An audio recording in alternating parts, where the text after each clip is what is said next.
Hello and welcome to a piloted second episode of TNC's 15 Minutes of Football, a podcast designed to devour the most complex of football-related topics in 15 minutes or less.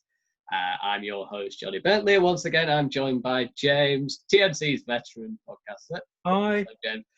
And we're joined as well with a special guest. In the past, we've had Clive Tilsley, who's been on ITV, and we've had Ian Dark, who's been on ESPN and BT. We like the acronym sports related companies. So now we've got Jordan from ASDA Sports. Hello, Jordan, yeah. Can you tell us about that? What's that all about? Sorry, about ASDA? Well, yeah, it's just something that's been mainly through coronavirus, with obviously that taking away the sports. So I've been doing that instead. No, that is fascinating stuff. But on a serious note, Jordan is one of the key workers at ASDA and also, will offer a great deal of insight in particular on this. He's been on radio. He's been on an award-nominated podcast. Quite sad when I say nominated. I was very bitter at that moment, actually. Won't go into that.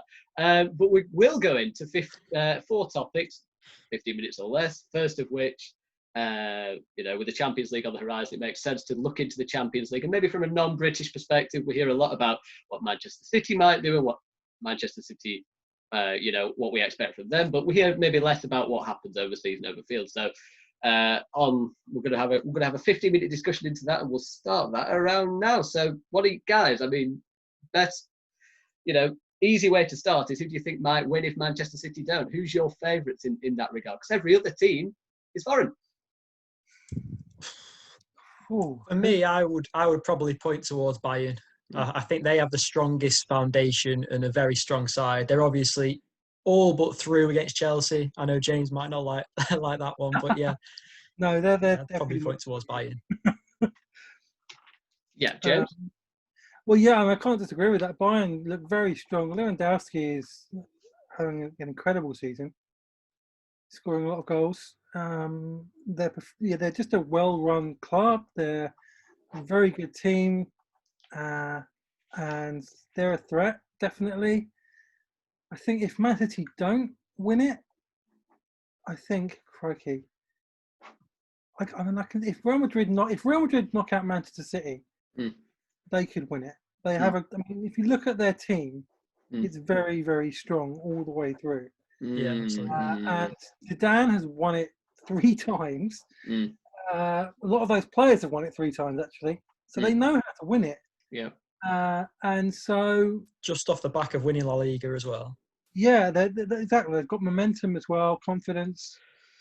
They've had a bit of a break as well. So if they knock out Manchester City, I would say they could do it. Although they'd probably have to play Barcelona. Yeah. So that would be interesting. But it's a weird one. I think that La Liga itself isn't quite the same firepower that it used to. Behemoth as it used to be in the past. It's probably, many people think actually many Barcelona fans who watch them regularly are so disappointed with this season. They've lost the league to a Real Madrid team without Ronaldo, with Bale playing golf, and a general sort of emphasis on young players who haven't quite got there yet. Benzema's took a much more prominent role this year as the striker. Toni Kroos, people are recognising him now again as one of the world's best midfielders. Does a phenomenal job. And Casemiro in there, phenomenal defensive midfielder. I think it's a lot more Valverde as well coming through. I think it's a lot more of a steely Real Madrid team compared to what we used to see back in a few years ago, where you had a front three that scored lots and lots of goals, and a midfield that was very. It's still very technically good, but again, it seems to be as well. As we said, they've got a very good defence, haven't they, Real Madrid? They've got a very good defence, very good goalkeeper, very solid midfield. It's just the attack that's lost that, pizzazz of the past. Team. Yeah. The way that they've built that team is very, very smart. What I heard is that Perez learnt from the mistake of not buying Neymar when he was younger. And so he's basically gone after all the best young talent in every position. And they've recruited a lot of good young talent, and not just attacking talent. Mendy, the left back. Militao as well. They've they've been really good at recruiting a lot of good young talent, and they're going to dominate Spanish football for the next few years because Barcelona are in a mess right now. And when Messi retires, they're going to be even more a mess. I mean, the club has run so poorly. The recruitment has been so bad. But Real Madrid have been fantastic, and part of that is Zidane, and part of that is Perez, and so they're going to get stronger. So I think, you make a good point there, James. I think they've been more sensible, and there is this feeling though that it's a missed opportunity for Barcelona. That when Real Madrid have declined slightly, changing style, changing approach to become a more steely outfit, Barcelona have missed a chance to capitalise on that. With, as we say, you've touched on it, poor recruitment. Read a few out. Obvious ones: 140 for Coutinho, he doesn't really fit the system. 105 for Dembele, like a hospital patient who's on loan at the Catalan Giants. 105 for Griezmann, doesn't fit the system. Traditionally in a front two at Atletico, slightly off the striker. Barcelona play 4-3-3. Signed Paulinho from China. Everyone thought, what they're doing. Then he started playing well, and they sold him again. And then they're going to buy Pjanic, it seems. He's 30 years old, doesn't really fit Maurizio Sarri's system. He's not really bothered to lose him. And it's a bit baffling, isn't it, Jordan, the way they're recruited? And also, just before you do answer, do you think that there's too much of a stranglehold that Lionel Messi has on the club? I mean, he's the best player in the world, and he is. I was just going to kind of elaborate on that a little bit, because obviously I think Real Madrid actually sold Ronaldo at the right time. And they maximise the amount of money that they're going to get for him from Juventus, 100 million. Whereas Messi's obviously, I don't know about you two, but I think Messi's the best in the world. He's better than Ronaldo. But there's, as you say, there's almost too much reliance on Messi at Barca, and they've almost missed the opportunity to sell him for the absolute maximum. I know City probably would have snapped the hands off if there was an opportunity to buy him, but they've missed that chance. Whereas Real Madrid actually took that, and they've started the rebuild already. Yeah, that's a point. That's a good point in some ways. I think, because Messi's like the best player in the world, like you say. So I think they've been poorly run from the top. Part of that is the president that's in charge, and just this scattergun approach to team building. Yeah. And no clear philosophy. Since Luis Enrique left, they've really kind of stagnated. I mean, I know they've won the Liga in that time, but they've really stagnated. And there's talk about Xavi coming back as manager. I think he's wanting to wait until the president has left, the current president has left, till he comes back, because he wants to start from scratch, basically rebuild it from scratch. Pep Guardiola didn't build it from scratch, but he built that team, which dominated for quite a long time. And he developed a lot of the academy players because he worked with them in the academy. So, it's a major overhaul is needed there. So that's the long and short of that is that they probably won't win the Champions League. And Real Madrid will have a better chance of winning it than they will, and a better chance of being successful over the next But of course, they have to overturn arguably some people's favourites of the Champions League in Manchester City, although again we all know what Manchester City's strengths and weaknesses are. But you did mention Bayern Munich as well before. I think Jordan did, and I completely agree. They've been my favourites anyway for the competition, because of course so much I say strength in depth. I mean, I know Leroy Sané can't play in the in the Champions League but for next season, phenomenal signing for them, quite cheap as well. But generally, I think they've got a very good team balance. You've got Benjamin Pavard, who's a brilliant defensive-minded right back who can play centre back. You've got Alphonso Davies, who's a left winger morphed into a left back, who's brilliant going forward. David Alaba can play in every position on the pitch, and he's a very good centre back. Jerome Boateng, experienced. Lucas Hernandez, expensive buying backup, struggles with injuries. All that was Lewandowski up top. Thomas Muller rejuvenated as a number 10. That's why Philippe Coutinho can't get him the side. Thiago, is he going to stay or go? Poetic midfielder, but then you've got Leon Goretzka behind him. So there is, immense depth there. And Kimmich as well. Best right back in the world, some people said at the time, now playing defensive midfield. So it is a phenomenally run club. It's funny, all the teams we mentioned are actually on one side of the draw there, though. Yeah, when PSG on the other side, who've got a tough match against Atalanta, who we've all kind of mentioned that we would maybe prefer to win that tie and go on a bit of a run. Yeah. And they could, when it's only one leg, I think anybody, I mean, we've all said the teams that we think might win, but it's anybody's game really when it's over the course of one leg. I absolutely agree. It's a different Champions League because you only have to technically win one leg. And, like in the FA Cup, we see it in the FA Cup that the underdog can win.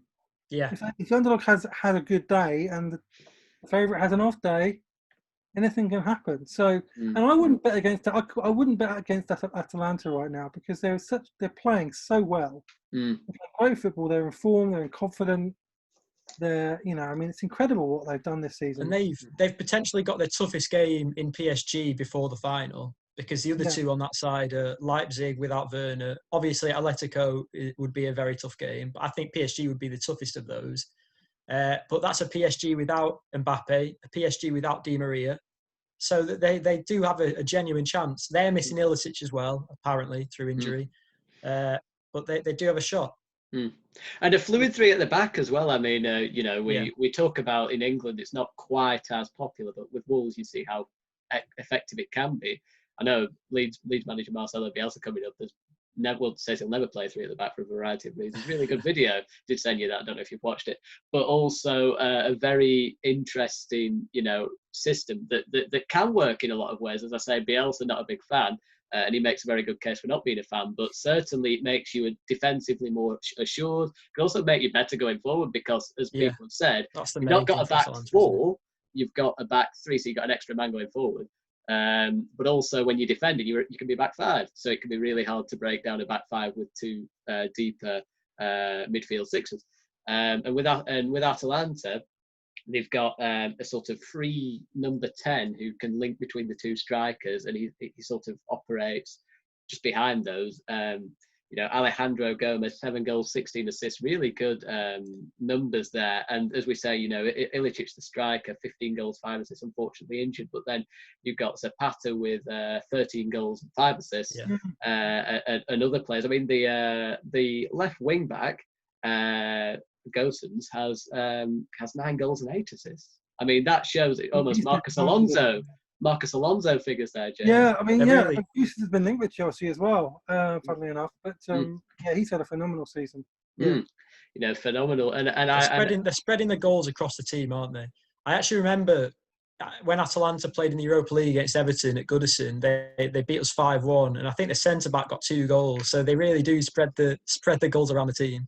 Have done for years. And I think that's the modern way, isn't it, to spread the goals around the team? Because I think now, less and less, you're having strikers that you say, he gets 30 goals a season and he scores all the goals. I know Bayern Munich's a bit of an exception to that rule. Yeah. But they still have goal scorers in Thomas Muller and Kingsley Coman, Serge Gnabry and so on. And obviously Leroy Sané next season. But generally now, teams are less predictable at attacking forces, and they're not always reliant on 25, 30 goal men. It's a bonus if you have one.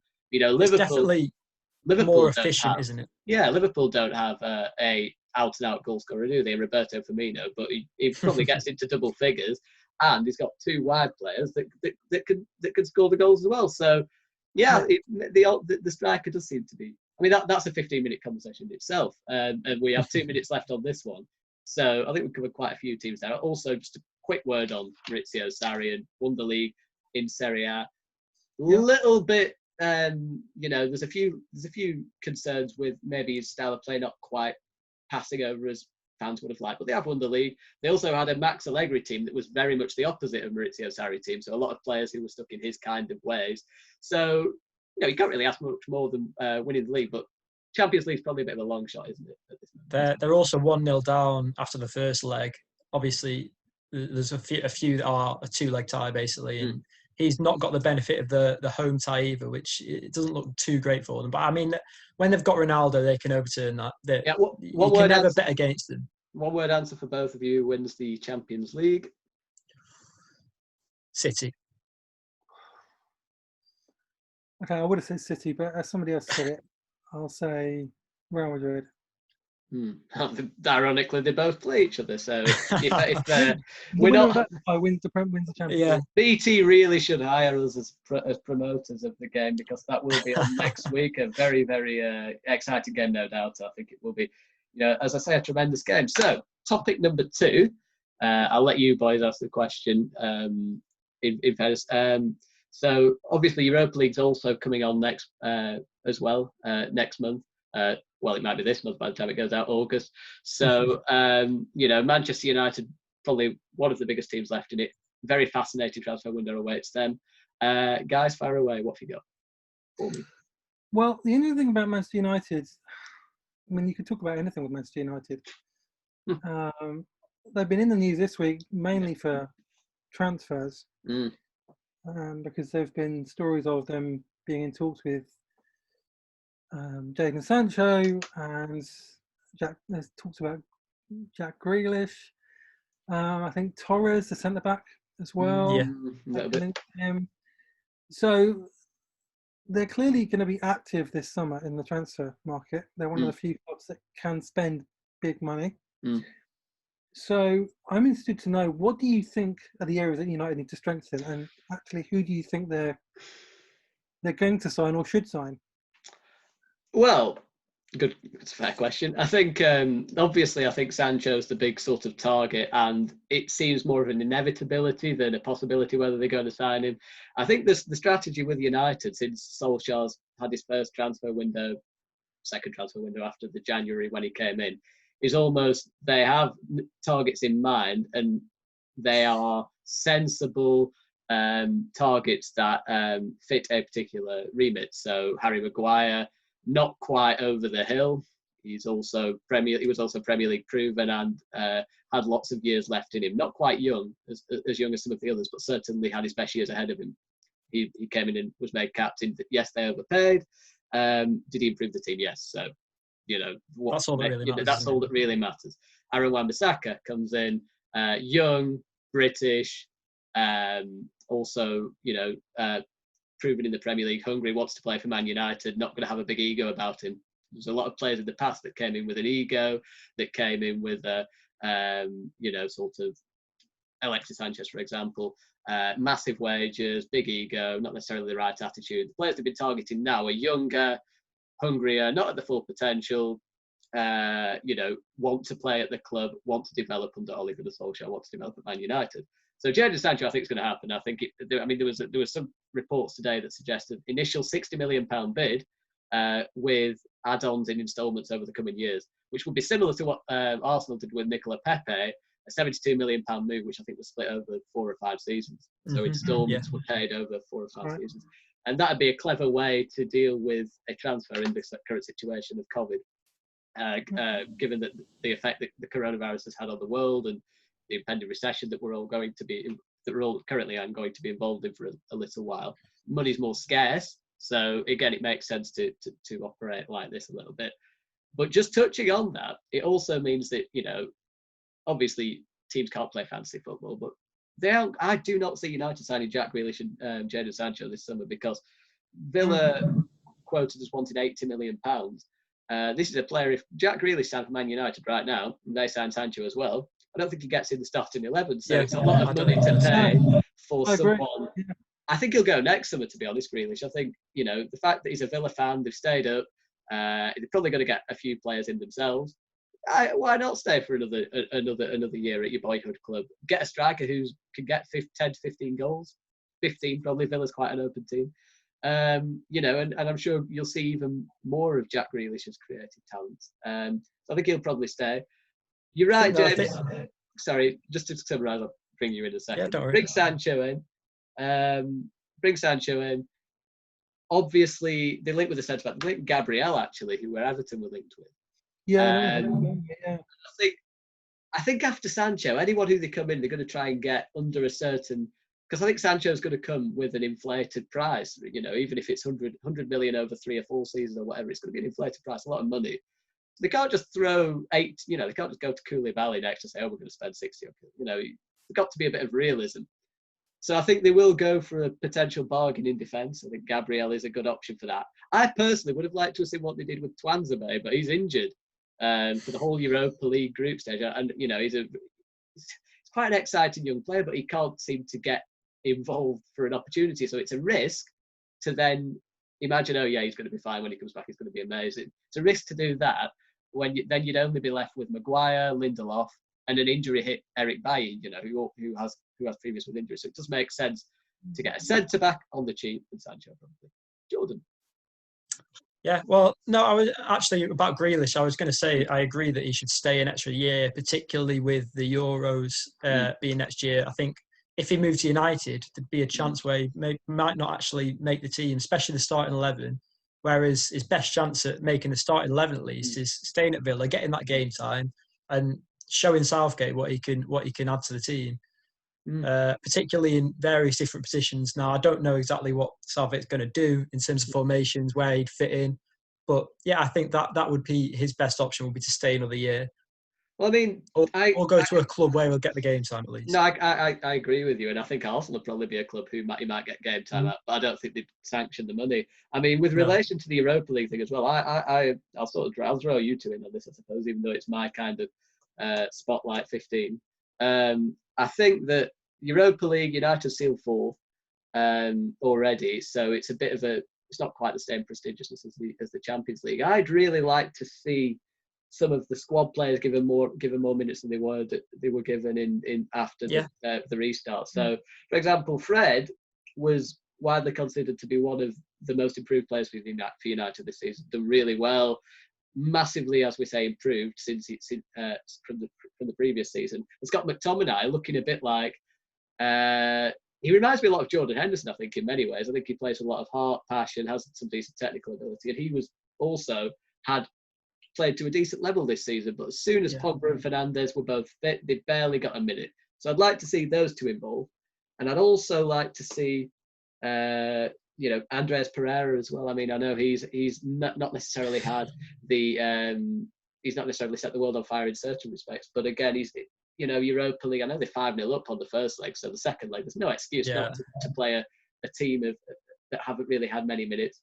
So far, so potentially with him, and I put a slash with Lingard next to him because I feel like one of those two probably should have some time elsewhere because Lingard. To be honest, you think about it, Lingard's played in some of the biggest games for Jose Mourinho, played quite regularly for David Moyes, played in the FA Cup final and scored for Louis van Gaal.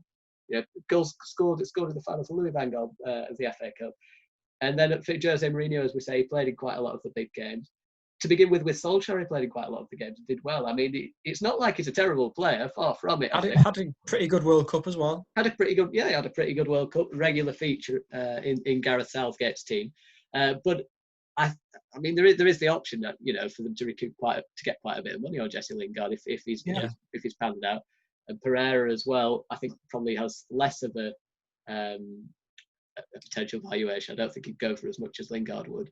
But you keep one of those two, and then there's Mata as well. I mean, James, Mata used to, 32 years old, I love phenomenal little player at Chelsea, great character on and off the pitch. Doesn't really seem to be getting any minutes. I mean, I think, I don't know about you, but even though he is 32, 10 minutes to go, game's 0-0. Fernandes isn't performing. There's no reason to not have Juan Mata on. At the same time, I've seen him linked with Fenerbahce and a return to La Liga, and you can't really begrudge him that he's not playing at all. No, not at all. And last thing I'd say, and just again, I'll ask you for your opinions. I'd like to see Romero given the gloves for the whole tournament. I really would, because 3 reasons. One, I think he deserves it because he's been many people, including many United fans and many people, have believed him. If you just said at the start of the season, who's the best backup goalkeeper, they'd have said Romero. Never lets them down, or rarely lets them down in matches. Actually pulled off some brilliant saves in the past in the cup competitions. And it was a surprise to me when not that Solskjaer rotated his team against Chelsea, but that Romero didn't play. And obviously De Gea made 3 mistakes. Well, was culpable for all three of Chelsea's goals. So it was a decision that, didn't look too good. Second reason I think he should play is that, I think De Gea needs a break. I mean, he's played so much. He's played, I think, every game since the restart. And the games are becoming thick and fast. Some performances he's done okay, but I think people are remembering the not so good performances more than the good performances. And I think it makes sense to give him time off and time to reflect. Peter Schmeichel said that one of the reasons for his bad performance has been that Solskjaer's style means that there's a lot less for him to do than under Jose Mourinho, where shots came thick and fast. He had a lot more to do. It was a lot more involved. So he had to be a lot more alert and concentrated. Under Solskjaer, where they play a more passing style and they allow less shots in. But potentially bigger chances when they do allow shots. But especially with Maguire and his lack of pace, it means that the striker can go in one-on-one, and it's a much worse chance for De Gea to do what he does best. Well, yeah, I mean, I think it's a different style regardless of it, and I think they do allow less shots on, as we say. But again, regardless of that, it does need to. I think it needs time for reflection, need a break, and need to get away from it all for a bit. So I would give the tournament to Romero. One thing I would say about Romero is that he has been linked away, particularly to Leeds. I don't know if you saw that one. I did. So and Everton. And Everton, and I would take him at Everton, to be fair, but we'll talk about that after.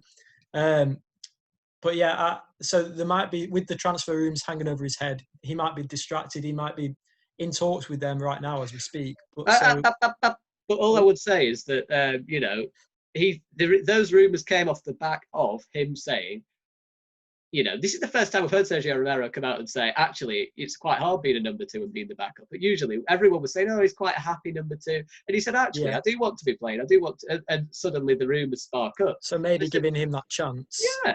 Yeah. Well, it could result in him being number 1. You never know. Well, no, I'll tell you what, 3 things it could do. 3 things. Might be 2. I haven't worked it out yet. But I think it's 3. But for 1, he could. It could make him number 1, because you just got a good one there. It could make him number 1. 2, it could make people realise, oh, hang on, I'm David De Gea. This guy is actually a good goalkeeper. He could be a very potential, very good competition for De Gea, and bringing it back to the forefront of his presence. Also, it allows Dean Henderson to have another loan at Sheffield United, and his development continue there, which I think is what everyone really kind of wants at United at this point. No one wants to throw him in too soon. And then the third one is, if he does go and they do bring, for whatever reason, they do want to bring Henderson back and get him to challenge with De Gea, you can sell him for more money because he's performed in the Europa League. It's a win-win, isn't it? No, you're right. Yeah. I'm always right, Jordan. So. The one thing I would add is I would quite like to see Mason Greenwood played as a striker in the Europa League as well, because I mean that's where he played through the academy, wasn't it? And I mean Martial's finished the season really strongly, but I would love to see Greenwood played in his natural position and just see what he can do, because we've seen how good a finisher he is. I'd like to see the young lad Agallo give it a chance. Sorry. Him and the young Jesse Lingard. I think there's potential there for. He's an emerging talent. What do you? I'll get your opinion though. Goals in him. Get the opinion though on you, James, on the goalkeepers, because I know Jordan sort of hinted at his opinion. What would you do? De Gea, Romero, Henderson? How would you go? It's nice. In the Europa League, I would. I would. We can't do Henderson in the Europa League, I don't think. But I mean, more for the view to go on. We'll start with that. You go for Romero. Well, okay. Well, yeah. In terms of the Europa League, play him, because 1, De Gea has been awful. 2, it's the Europa League. Standard of opposition is not going to be as high, and also I think basically say to him, look, this is your chance. You play well in the Europa League, and you could get a move to Leeds. And either you could get a move, or we could promote you to number 1. Yeah. Next year. Yeah. He deserves the chance. He's a good keeper. He would, if he went to Leeds or Everton or anywhere and was number 1. He'd do a really good job. He's a good keeper. He was actually bought, I think, if I remember right, when Van Gaal, wasn't it? De Gea was going. They thought De Gea was going, and he was bought to be number 1. He was. So, and then they tried to get Navas, but it didn't work, did it? That didn't work. He's definitely good enough, certainly, and so they should give him a go. And I agree with the idea of Greenwood as a striker. That's his natural position. He's played a bit deeper purely because Martial has been playing so well as a striker. But I think it's going to come, especially if they buy Sancho, who will play on the right wing without any question. Yeah. And so Greenwood will have to play as a striker then. And to be honest, Sancho and Greenwood and Rashford as a front 3 is pretty lethal. It's scary. Especially with Martial on the bench. You know, think about that. That's a lot of options. So, yeah.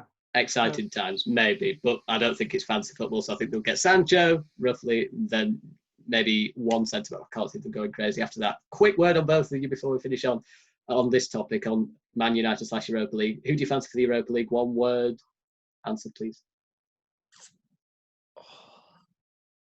Inter Milan. That's 2 words, James. You're always saying the teams I think as well. Inter definitely a big chance, and outside chance would be Wolves. Yeah. I like Wolves. And Leverkusen as well. Leverkusen's a very good team. Yeah. Some good teams in the Europa League. Good teams. Okay, topic 3. Sort of an easy kind of in one for Jordan. Jordan's favourite type of toffee after Ben and Jerry's is Everton. So they are a team that continue to flatter to deceive. I quote at the start of the season, Carlo Ancelotti's team will... No, he didn't say it. I'm lying. He knows I'm lying because it was Marco Silva at the start, so I can't say that. It's a shame. So, but I do remember something that went along the lines of it was 5th, and Wilfried Zaha was coming. Wilfried Zaha didn't come, and Everton didn't finish 5th. I think Burnley finished higher than Everton. They did. They did. So, most teams finished higher than Everton. Where did Everton finish in the end? I think it was 12th. Might have been 13th. It was quite poor. I didn't look after it dropped below 11th. So 12. Wow. That was I didn't see that coming actually. I mean, Don Carlo's in now, isn't he? And it's, to be fair to Carlo, we were actually 18th when he came in. So Ancelotti. You can't put you don't know him by you don't know him by friends. So it's I get the impulse to call him Carlo. He was we still call him Carlo. I don't call Diet Sean. But we'll go with Ancelotti. I mean, so you said you can write essays on this particular piece. So if you would be so eloquent as to speak like you are writing an essay. As I say, Everton. Do you put as I say in essays, Jordan? I mean, you never know. But no. No, as I say, I could go on for a long time, and there's a lot of positions that we really need to address. But obviously, with the COVID situation, it's not going to be easy. Now, we don't know exactly what the money situation is. Ancelotti's kind of insinuated that he's got a decent wedge to spend, and I'd say there's a few positions that we need more than others. Particularly, most notably, centre midfield and right wing, and then centre back and goalkeeper are the next 2 after that, I would say. Yeah, I mean, as far as central mids go, I mean, you link with Pierre-Emile Højbjerg, probably going to Spurs, as I said. They also Douglas Luiz. I did say if Villa went down, Douglas Luiz is the guy that so many people should be courting. Never mind Grealish, that guy is a player and a half. Yeah, he's a great footballer. But they stayed up, so that conversation doesn't matter for now. I mean, central midfielders, you've United have Fred. You might get Alan. I mean, it's sort of this crazy. I mean, what do you think? What do you think of that? Bernard. I think Alan is actually probably my favourite of the centre mids that we've been linked to. So there's 3 that have been quite heavily linked. Højbjerg, as you've mentioned, who's been named by the more reliable Everton journalists. Then we've got Alan, such as what's his name? He's reliable, him. Oh, right, okay. And Paul Joyce as well also said we bid for Højbjerg. And then a few of the Italian journos linked us to Alan, but that one's been kind of trundling along for quite a while, so I can see that one being true as well, and he'd be my favourite. And then Weston McKennie, American Schalke centre mid, very young, he's only 21, lots of energy, the kind of profile we need, but maybe not quite the quality we need right now. Maybe more one for the future. As I say, Alan's my favourite of the ones I've been linked to. Is that because he's called Alan, Jordan? Yeah, I mean, I can pronounce that much better than I can Højbjerg. Højbjerg's a very interesting spelling as well. Well, I'm not going to spell it out now because I'm not quite sure, but it's a very, it's got 2 J's. Well, how does that come from Højbjerg? He's a good player. They're thinking about a swap deal, or they're just on the side note with Kyle Walker-Peters, aren't they? Walker-Peters goes to on I know it's not the most reputable, but on Højbjerg's Twitter likes, he's actually liked a tweet about joining Spurs. So I think that one's more what he would prefer, and you can't really blame him for that. But Yeah. Alan, he played under Ancelotti at Napoli last season, and I think they have quite a good working relationship, whereas Alan doesn't have the best relationship under Gattuso. No. And Napoli haven't had the best season either. So No. I could see why he would want to come and play in the Premier League under a manager that he knows, in a team where he'd be our best central midfielder by a mile. And he's the right kind of central midfielder that would allow Gomez to be at his best. Because we've not seen the best of Gomez since Idrissa Gana Gueye left. Because he just doesn't have the legs to get around. He's got Tom Davies just running around aimlessly next to him. So yeah, I think Alan would be my first choice. He is 29 though, so that's one potential downside. Poor Tom Davies. It's like you in midfield, running around aimlessly, not knowing where to go. No, I mean you talk about that quite extensively. I mean you mentioned wingers as well, and I sort of touted. I thought, Wilfried Zaha, for me, when I was thinking 12 months ago, I thought it'd be brilliant. As I think me and James touched on it a year ago or something around this time. We're thinking, for Chelsea, it'd be really good, and for Arsenal, it'd be really good. And now it seems to have passed the point almost. I'm looking at it now and thinking, well, Arsenal could get him and it'd be good, but are they going to want to spend elsewhere? Yeah. Maybe they would. And then I look at Chelsea and think, no. I think they're building something like, Havertz, Werner, Ziyech, Pulisic, Willian might go, so I think that's a no-go as well. So then he's 27 now as well, and he'd still command quite a fee. I mean, we're probably looking at 50 million. And then you look at Tottenham as well, but Daniel Levy wouldn't sanction that kind of money. So, would you take him at Everton? And do you think absolutely you would? I think great player. I think that's the kind of profile that we really are crying out for. I mean, on the left we've got Bernard and we've got Iwobi, who haven't had the best seasons, particularly Iwobi. He's flattered to deceive. He's clearly quite a good footballer, but you can't say that he's been a success this season. Yeah. But I think he would be complemented by, on the other side, having that 1v1 really pacey winger that's going to get us up the field and really attack the fullbacks, rather than his style, which is more drifting inside and creating chances.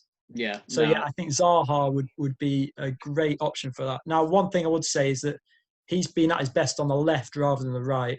Would he prefer playing on the right? Would he be happy playing on the right at Everton? I don't know. I mean, go on, James. Yeah, I mean, Zaha, what I've read in a number of places, that he wants to go to a Champions League club. Yeah. So, or at the very least, a European club. So not languishing in 12th place. And I think he prefers to play on the left. I think that's his better position as well, to be honest, rather than the right. He plays on the left a lot for Palace, and he's performed a lot on the left for Palace. But that said, if he signed for Everton, he'd be a really good player for them. Yeah.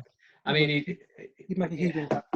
And he's one of those, like you say, he isn't afraid to take on players. And I almost said, when I think I said this last 12 months ago when Hazard left, he's almost an Eden Hazard type player in that he loves just to be on the ball, take players on, draw fouls, do magical things. Yeah, he's always up there, isn't he, on the successful take-ons? I mean, we've got Adama now who's breaking those figures now, but he's always up there.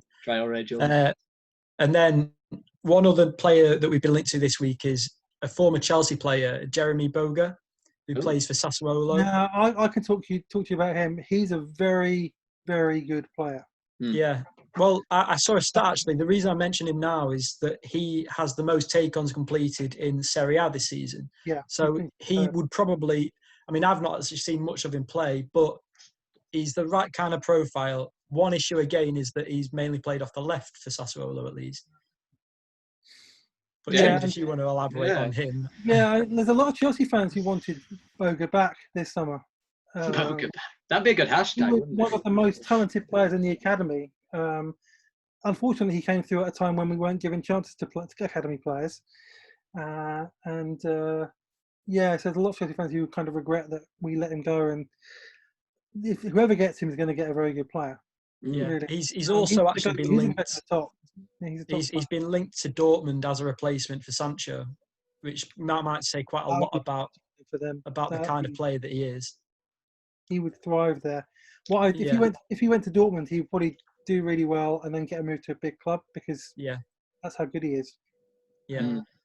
You know, phenomenal. I mean, player, young talent, but also, you know, we haven't really touched on the elephant in the room that's Jordan Pickford, and you know, obviously, very, you know, it's a strange one because when he first joined Everton, very, very good, one of the best players. I think in his first season, did a really good job in raising his portfolio. So much so that he ends up going to the World Cup as England's number one, comes back a World Cup hero. Comes back a World Cup hero, you know, won the penalty shootout, made some very good saves in that tournament. So yeah, he comes back after that, and you know, the world is his oyster, and then all of a sudden it's not, because he's not doing quite as well, making too many. It's almost David De Gea-esque, isn't it? The idea of his mistakes. It's very similar actually, because he makes so many great saves. There was one particularly, I know you saw it against Bournemouth, where it was 0-0, and he made what could have been a match-winning save. It was phenomenal, but then he goes and makes a stupid mistake later on, and that game pretty much sums up Pickford as a goalkeeper. Now, one thing that I've pointed out in the past is he has a tendency to just aimlessly kick the ball up the pitch straight to the opposition keeper and just lose possession. Now, he is very good with his feet, but he doesn't think about what he's doing too often, and I think that concentration is one of his biggest weaknesses. Because you sort of touched on it both there, because some people listening might think, oh, you know, Pickford's in the England team because of his ability with his feet, but it's like you say, it's not necessarily, because technically he's probably one of the best 5 keepers with his feet in the league, probably. He's very, very good with his feet. I mean, I always remember England v Spain, the friendly. You mentioned this a lot. But England v Spain, the friendly, where it was 3-2 to Spain, and he's excellent, wasn't he, at the back with his the way he found midfielders with what I like to call impressive mid-range passes. What I like to call, that's just what they are. Impressive mid-range passes into quick mid-range passes that keep the tempo going, break between the lines, and also, you know, and it contributed to some of the goals there. So that showed. If anyone wants an example of why Jordan Pickford's, you know, so integral to Southgate's team, you'll find that video. But also, you know, so there is that is clear. His technical abilities are clear, but as you say, concentration is an issue, just like with De Gea. Is it what do you do, James? What do you do, James, the goalkeeping coach? What do you do for De Gea and Pickford, people who you know, are very good goalkeepers in terms of their abilities, but have problems concentrating? How can you counter that? It's a tough one. I mean, the first thing you could say is get them some serious competition, but De Gea has competition already. Yeah. And he's still making mistakes. I don't know what the competition is at Everton, but very poor. It was Martin Steckler. It might help. I tell you what Everton could be smart to do is sign someone like Ben Foster to really push Pickford, and also to help him because he's experienced. He's a strong character. He could help him iron out those weaknesses. Yeah, he's a very good keeper as well, isn't he? And he'd push him. He'd push him because he could easily take his spot. So something like that would probably benefit Pickford. Pickford's a youngish keeper, so you know, he's not like past his peak. No. You know, so, and he's definitely on his days still a very good keeper. So he's just got to eliminate those mistakes and improve his concentration. Would you say there was do that? He's young enough to be able to learn to do that. Yeah, absolutely. Would you? I mean, you say that, James, and yet I'm not going to make this a 15-minute conversation. Just sort of a remark that with Kepa Arrizabalaga is also a young keeper. You say you want him out of the football club, so I suppose it depends. Well, yeah, he's not. I wouldn't say he's young anymore. He's nearly 27. So, and he is statistically the worst goalkeeper in Premier League history, which is not just he's the worst. I think he was the worst keeper in the Europa League last year. He's one of the worst in the Champions League this year. He's the worst in the Premier League this year. He's the worst in the Premier League history of any Stats keeper. don't read well for him. 730 of 730 keepers. Yeah, he's probably one of the worst signings in Premier League history. Actually, he's overtaken Danny Drinkwater as the worst signing. Oh, I don't know. I don't know about that. Everton have quite a few that could rival him. It's like basically, it's like there's this little meme going around on Twitter. This video of people taking long shots at Kepa, and just before they shoot, it pauses and says, it's Kepa. I'm just going to shoot. Well, I mean, you sort of see that. And you're sure. So, and to compete for the title, which Chelsea want to do, they need to have they can't be carrying players like Kepa. Kepa's cost Chelsea about 10 or 15 points this year on his own. So, not a good Kepa. Not a good Kepa. And also I've had a lot of time to think about keepers and good and bad keepers and what to do about it, because we've had one all season. Yeah, it's a fair point. Jordan, in one word, how many signings would be needed to get Everton into a position where they can maybe challenge for a Europa League spot?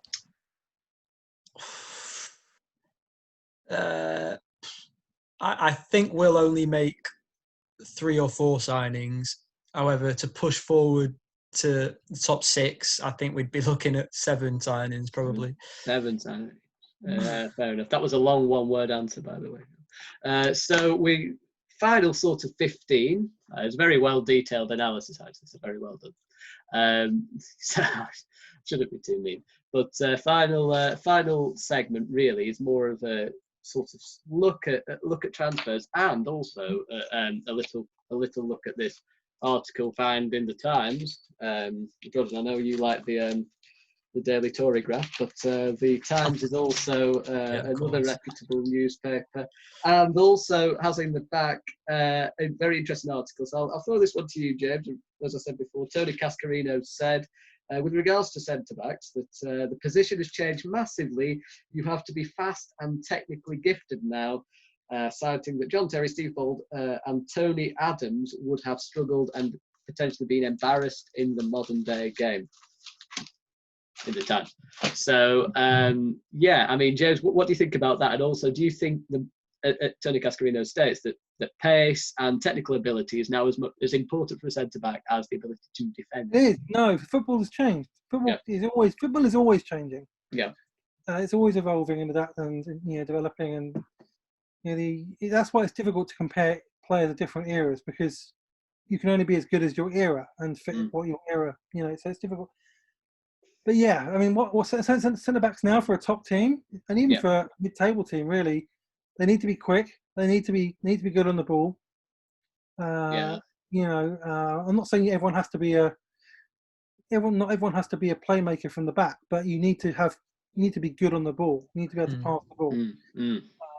It's not just enough to be able to head a ball now. You have to be able to control the ball and pass it. And you do need to be quick, because the Premier League is very fast. And the pace of European football is fast. It's a lot of it's about pace now. So I think the old qualities are still important. Being good in the air, being tall, strong. Positionally, I think is really important. Being positionally smart is just as important as being quick. If you are not quick, but you're positionally smart and you're intelligent, and you know where to be, you can actually counter not having pace. Yeah, I think that is the most important thing, is that having the awareness of where to be at the right time, rather than being able to make up for that.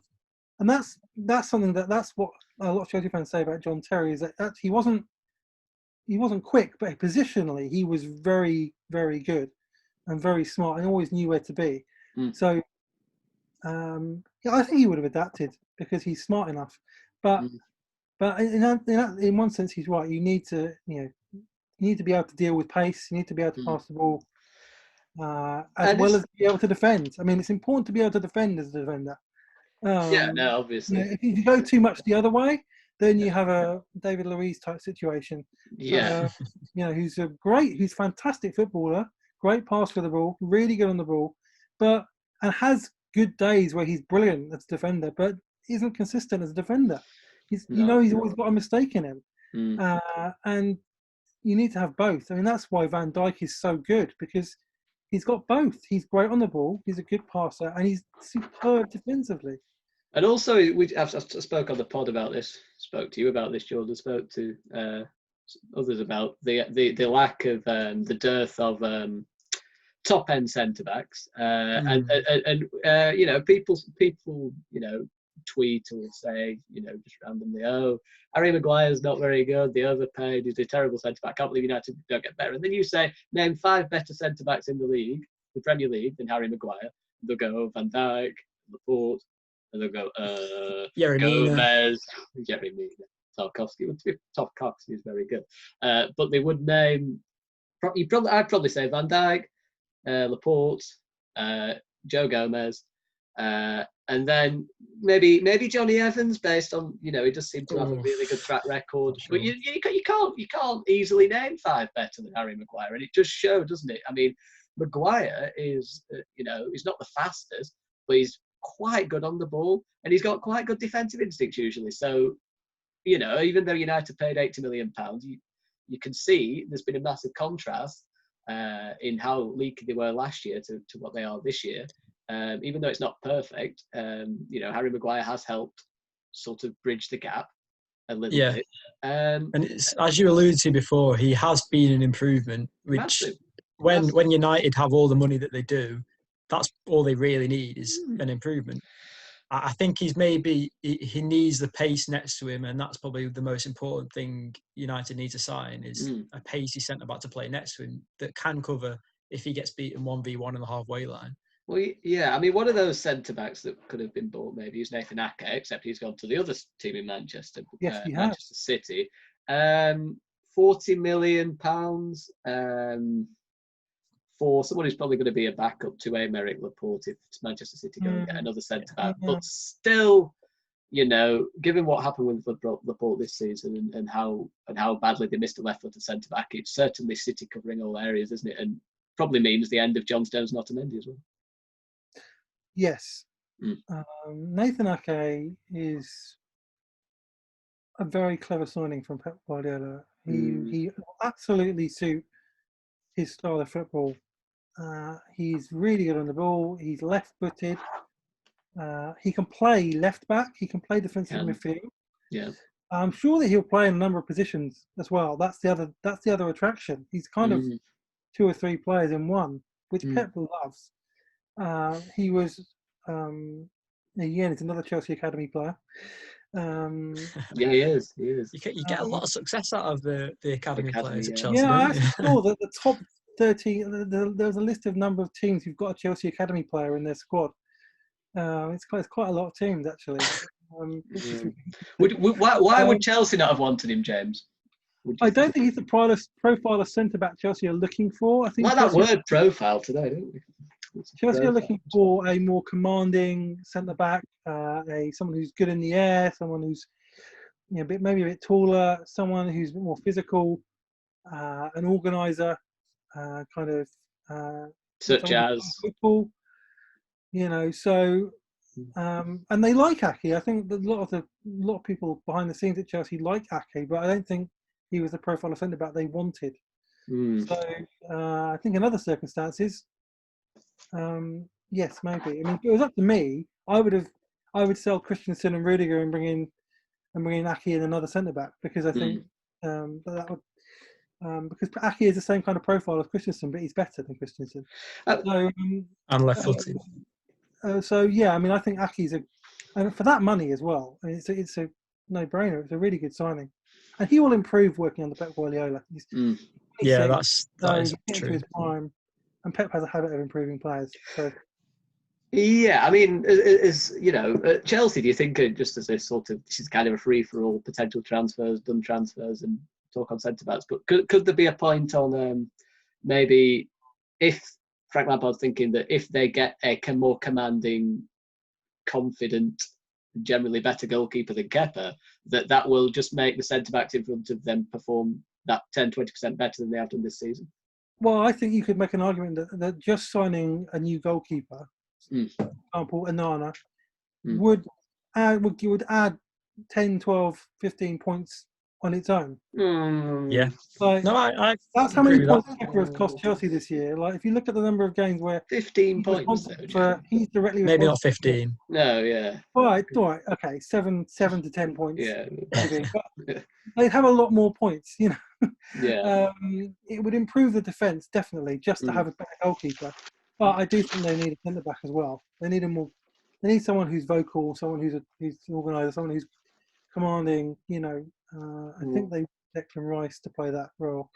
Yeah, I got attacked by the newspaper then because I was trying to find what I was trying to find. I can't find it now. But they had I found it. So some potential targets of teams in in that particular position. You've got, as we touched on, Nathan Ake is gone, but also Pau Torres of Villarreal, also kind of linked with Manchester City and Manchester United a little bit. Yeah, I've seen him linked to United. Declan Rice linked with Chelsea probably would be a very good option there. We've got Koulibaly, who's probably only Manchester City really for Manchester City. And you got Carlo Ancelotti, who I don't really understand why he's there, because I still think he's a tad overrated and a bit reckless. Still got a bit to prove for me. Leicester could also get a massive fee for him if they did sell him. What's massive, Jordan? Well, is he worse than Harry Maguire was last season? I'd prefer Maguire to Soyuncu. I'd put them on a similar level. So I think that's how much they would ask for Soyuncu. And as I say, just to go back on the centre-backs, what's the one combining factor between Harry Maguire doing really well and Carlo Ancelotti doing well? Johnny Evans, 3 million. Anyway, he's just that's the Evans, that was a very good business. Very good signing that by Leicester City. I thought it was when they signed him. Yeah. Very good business and very good point. There's a reason why Manchester City wanted him. There's a reason. He would have been brilliant for Manchester City. He would. But what do we think in general about the movement of centre backs this summer? We're sort of focusing on that as a particular topic. I mean, just Veltman actually going to Brighton for £800,000, £900,000. I mean, talk about bargains. Yeah, absolute steal. Yeah. He's played over 200 games for Ajax. He's had a few injury troubles of late, but he can play right back and centre back. Very impressive. Can use either foot, maybe Jordan, and very good signing for them. And it just shows that you can operate really well in a recession-based market. Just look at what Brighton done, and Lallana on a free as well. If he stays injury-free, got a good player. They've been smart. Yeah. So it is. Well, no, I agree. I do think it's a big if. And £90,000 does break their wage barrier of £90,000 per week. So it's a bit of a gamble from Brighton, because again it busts their wage structure right out there. And it is a gamble, because again, if he does get injured, it's a lot to be forking out for a player every week. And look at what happened with Alexis. I mean, it's a bit different, but look at what happened with Sanchez at Man United. I would say in Lallana's defence, I think his character and his mentality, as we've seen throughout his career, he's like an honest, good kind of professional who works hard. And Sanchez, maybe you don't get that as much. You get the ego and so on. And the situation there is quite ridiculous at the moment. But I mean, there's a few names here actually. Cascarino himself mentions. Don't know why I said it like that. But we've got Jack O'Connell at Sheffield United. As someone who's thrived in a 3 at the back. Connor Cody thrived in a 3 at the back, but I wouldn't be sure with him in a 4 at the back or two defenders, because I think he benefits with having pacey players next to him. I don't see why he would leave either. No, I'm just making the point. I couldn't think of trying to say hypothesis. Tarkowski as well. I know he's my club, but I think he's genuinely, even though he plays in a very rigid system, he's a player who could leave Burnley and play in a not so rigid system. I think he's very good on the ball, confident, and can. What we're talking about, James, we'll bring this back. You were talking about positionally being very good. I think when you're a centre back for a big club and you're often defending in a back 2 instead of a back 4, or sometimes a back 6 when the wide midfielders come in and act like, the full-backs come in and act like centre-backs, it's a back 6. When it's a big club, it's like a back 2, and it's almost like when you've got Dejan Lovren, who, when he's a reactive defender, probably very good, like we see at Southampton, and he's only got to defend in the yards in front of him, or 2 yards either side. But when he's got to defend like 10, 15 yards either side, and he's got to process about 5 cogs in his head, he's got, do I run, do I stay, do I hold my position, do I play him offside, and things like that.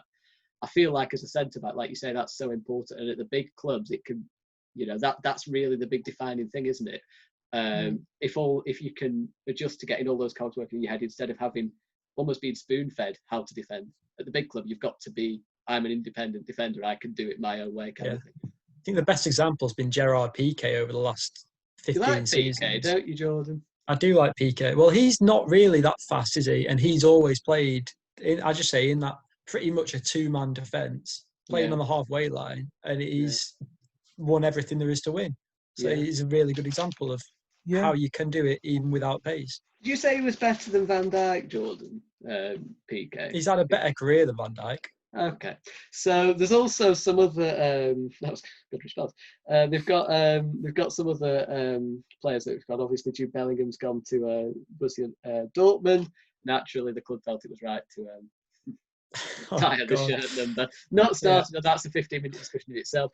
Also, that was a weird thing. Also, Ferran Torres as well was another one who went to Man City. I mean, quick summary, really bargain, and I mean that sort of wraps up kind of not only the sort of mini transfer business section there and looking to centre backs and reference to Tony Cascarino's article. He's not paying me, but maybe he should. That is a sort of reference of all of that morphed into one. That is the end of the pod of sorts. 15 minutes of football, Pilot 2 seems to work very well. Hopefully, when we're hearing more of this again, it will have, a good team behind it. I'm working on it, and hope the editors are listening right now. I feel like Jose Mourinho there, don't I? Jose Mourinho at when he was at Man United. So naturally, James, if that's the case, I'll be sacked next time we're on the on podcast for demanding too much. But no, that's all from me, and that's all from James. Also, that's all from Jordan. Very good debut there, Jordan. It brought back memories. Memories. Rolling back the years. Rolling back the years of time gone by. And I've got to admit, I had to remember with your presence here not to use foul language or be too cruel. But, of course, I think I did quite a good job there. And, I think that worked very well. So tune in next time where we'll be doing more topics. 15 minutes or less, and covering it in immense detail, and hopefully delivering the best football podcast coverage out there. Other podcasts are available, and hopefully you enjoy that. So see you later, everyone. Take care and stay safe during these crazy times. Bye.